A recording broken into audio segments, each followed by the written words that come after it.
Tak membantah terseret investasi bodong DNA Pro, Rizky Bilar pasrah sebut cobaan.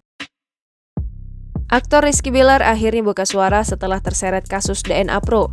Bilar kemudian memilih untuk tetap menjalani kehidupan dan aktivitas seperti biasa. Ia bahkan tak pernah mengeluh dan selalu bersyukur masih diberi kenikmatan hingga saat ini. Selain itu, aktor asal Medan itu pasrah menghadapi cobaan yang diberikan untuknya dan istri. Lantas, Bilar mengaku siap memberikan keterangan apabila dipanggil oleh penyidik dari kepolisian.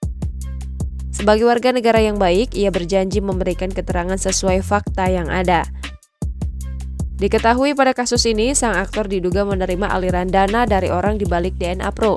Beberapa waktu lalu, Bilar menerima pemberian uang tunai berkisar senilai 1 miliar rupiah.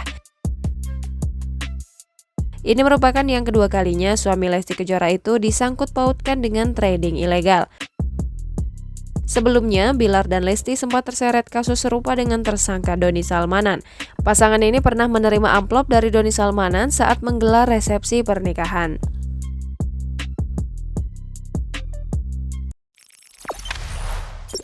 Jangan lupa subscribe, share, komen, dan like ya!